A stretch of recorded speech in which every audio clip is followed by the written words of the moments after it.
थोड़ा समझदार था, वैद्य था। कहा कि सांप भी मर जाए और लाठी भी ना टूटे। कहा कि बेटी क्यों चिंता करती हो, तू कहे मैं अभी मार देता हूं तेरी सास को। हाँ पिताजी, अब तो बहुत ज्यादा क्रोध होता है, उस घर में रहने को दिल नहीं करता। मुझे ऐसा जहर दो जिससे कि बस मेरी सासू जल्दी ठाकुर जी को प्यारी हो जाए।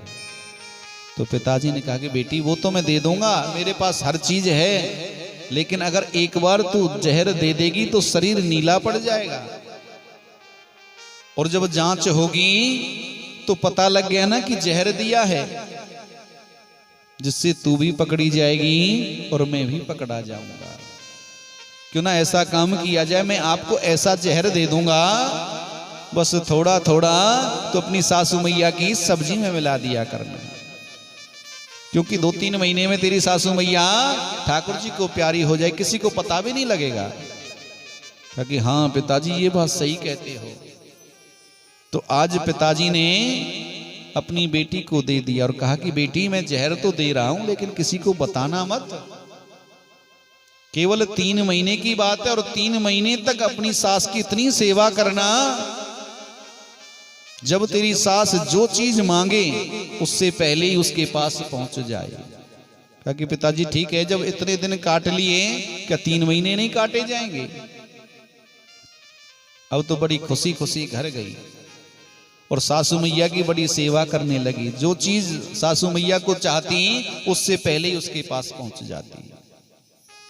अब तो 2 दिन हुए, 4 दिन हुए, 10 दिन हुए, अब तो सासू मैया कहने लगी मेरी बहू में तो कुछ बदलाव आ गया है, अब मैं भी क्यों लड़ूं झगड़ूं।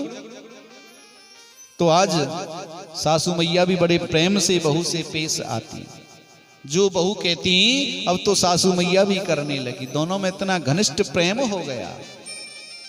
अब जब धीरे धीरे 3 महीने होने को आए, अब तो ना तो बहू सासू के बिना रह सके और ना सासू बहू के बिना रह सके, इतना प्रेम आपस में हो गया। अब तो फिर बहू दौड़ करके पिताजी के पास गई, पिताजी मुझसे बहुत बड़ा अपराध हो गया। बेटी क्या हुआ, अब तो तेरी सासू मरने वाली है। पिताजी वही तो कह रही हूं, अब तो मेरी सासू में बहुत ज्यादा बदलाव आ गए, अब तो मैं सासू को मरता हुआ नहीं देख सकती। बेटी अब तो मरेगी वो। नहीं नहीं पिताजी, आप तो देखो वैद्य हो, आप क्या नहीं कर सकते। बेटी वो तो सब ठीक है, लेकिन अब करूं तो करूं क्या। पिताजी कोई ऐसी दवा दीजिए जिससे मेरी सासू मरे ही ना। बेटी अब ऐसी क्या दवा है। नहीं नहीं पिताजी, मैं अपनी सासू के बिना एक पल नहीं रह सकती, मेरी सासू तो मुझसे बेटी से भी अधिक प्रेम करती है। तो आज पिता ने कहा कि बेटी मैंने तुझे कोई जहर नहीं दिया था, मैंने तो केवल तुझे हाजमे की पुड़िया दी थी। मुझे पता था कि प्रेम से रहोगे तो सब कुछ सुलभ हो जाएगा। तो आज इन सासू मैयाओं को भी थोड़ा सा समझना चाहिए, बहुओं से प्रेम से बात करनी चाहिए। आज मेरे गोविंद अपने कक्ष में बैठे हुए हैं और सोच रहे हैं कि देखूं तो सही रुक्मणी को कभी क्रोध नहीं आया है। सत्यभामा बार बार क्रोध करती है, अपनी मणि का दिखाती है कि मैं मणि लेकर के आई हूं। सभी रानियों को क्रोध आ जाता, लेकिन रुक्मणी मैया को कभी क्रोध नहीं आया, क्योंकि ये क्रोध जीवन को बर्बाद कर देता है। एक बार एक महात्मा जी एक नगर से जा रहे थे गुजर करके, और अपने ज्ञान को वो बेच रहे थे, लेकिन ज्ञान को कोई लेना नहीं चाह रहा था। एक मनुष्य नवविवाहित जोड़ा जब कमाने के लिए विदेश चला गया, अपनी पत्नी को घर पर छोड़ गया, और जब 10-20 वर्ष बाद कमा करके वापस आया तो उस संत महात्मा से मिलन हुआ। संत महात्मा जी वो व्याकुल थे। अरे महाराज क्या हुआ, आज आप इतने व्याकुल। कहा कि बेटा मैं आपके इस नगर में आया, लेकिन यहाँ ज्ञान की कोई कीमत नहीं है, ज्ञान को कोई लेना नहीं चाहता है। मैं यहां ज्ञान के सूत्र बेचने के लिए आया था, लेकिन कोई लेने को तैयार नहीं। अब तो युवक सोचने लगा कि पैसा तो मैंने बहुत कमा लिया है, अगर ये संत महाराज यहां से खाली हाथ चले गए तो मेरा भी अपमान होगा और मेरे नगर का भी अपमान होगा। महाराज, आपके ज्ञान के सूत्र की कीमत क्या है? कहा कि बेटा ज्यादा नहीं है, केवल और केवल 500 स्वर्ण मुद्राएं हैं। अब तो कुछ महंगा लगा सौदा, लेकिन लेना था। कहा कि मेरे पास अब तो बहुत माया है, बहुत पैसा मैंने कमा लिया। कहा कि ठीक है महाराज, ये लीजिए 500 स्वर्ण मुद्राएं और मुझे ज्ञान का पहला सूत्र दीजिए। कहा कि बेटा, मेरे ज्ञान का पहला सूत्र यह है कि कोई भी कार्य करने से पहले 1000 बार सोच लेना। अब तो उस ज्ञान के सूत्र को लेकर के जब जा रहा है, अब सोचने लगा कि अगर मैं मुख्य द्वार से जाऊंगा तो सबको पता लग जाएगा, क्यों ना मैं अपनी अर्धांगिनी को सरप्राइज दूं। अब तो पीछे के द्वार से जैसी पत्नी के कक्ष में गया, अब तो पत्नी के पास एक पुरुष शयन कर रहा था। अब तो जैसी उस पुरुष को देखा, उस मनुष्य के तो आंखें लाल हो गई, क्रोध से उसकी आंखें लाल हो गई। कहा कि मैं इस पत्नी की विदेश में इतनी चिंता करता था, लेकिन ये परपुरुष के साथ शयन कर रही है। आज क्रोध के मारे तलवार निकाली और जैसे ही प्रहार करने लगा तो टेबल पर एक गिलास रखा था, गिर पड़ा। पत्नी की नींद खुली। ज्ञान का सूत्र याद आ गया कि बेटा, कोई भी कार्य करने से पहले 1000 बार सोच लेना चाहिए। पत्नी की नींद खुली। ओहो पतिदेव, आप आ गए। लेकिन पतिदेव तो क्रोध से लाल थे। कहा कि मैं आपकी परदेश में इतनी चिंता करता रहा, लेकिन आप किसी परपुरुष के साथ शयन कर रही हो। तो कहा कि बेटा, ये तेरे पिता हैं।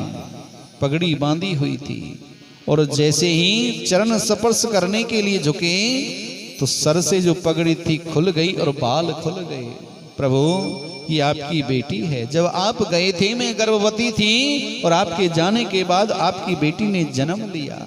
मैंने इस बेटी का पालन पोषण एक पुरुष की भांति किया, क्योंकि इस संसार सागर में नाना प्रकार की बुराइयों, उन बुराइयों से बचाने के लिए मैंने अपनी बेटी को एक पुरुष की भांति पाला, इसका लालन पालन एक पुरुष की भांति किया। अब तो उस मनुष्य को ज्ञात हो गया कि ज्ञान का सूत्र बहुत ही सस्ता था। अगर मैं सोच विचार नहीं करता तो मेरा पूरा परिवार खत्म हो जाता, मेरी पत्नी मारी जाती, मेरी बेटी मारी जाती और मैं बिल्कुल अकेला हो जाता। तो कहते कि क्रोध मनुष्य को बर्बाद कर देता। कभी क्रोध नहीं करना चाहिए, हमेशा प्रेम से रहना चाहिए, क्योंकि प्रेम जहां होता है। किसी संत ने और एक सुंदर भाव कहा कि एक सेठ के यहां बड़ा वैभव था, आज दरिद्रा आकर के कहने लगी, सेठ तेरे अच्छे दिन अब खत्म हो गए हैं। मांग ली तूने, कुछ मांगना है तो कल को ये मत कहना कि मुझे मौका नहीं दिया। सेठ कहता कि देवी आप आओ, मुझे कोई आपत्ति नहीं है, लेकिन अगर आप देना चाहती हो तो केवल और केवल मुझे एक ही आशीर्वाद दीजिए कि मेरे घर में हमेशा प्रेम बना रहे। दरिद्रा ने कह दिया तथास्तु।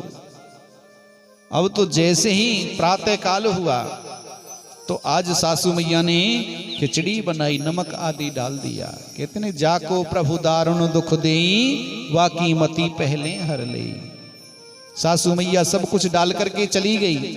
उसके बाद बड़ी बहू आई, बड़ी बहू ने भी नमक खिचड़ी में डाल दिया।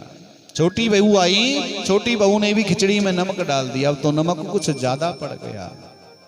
अब जैसे ही सेठ जी आए अपनी दुकान बढ़ा करके और प्रसादी जब सामने रखी, सेठ जी ने पहला ग्रास मुंह में डाला, मुंह कड़वा हो गया। सेठ जी समझ गए अब तो दरिद्रा का आना प्रारंभ है, दरिद्रा आ चुकी है।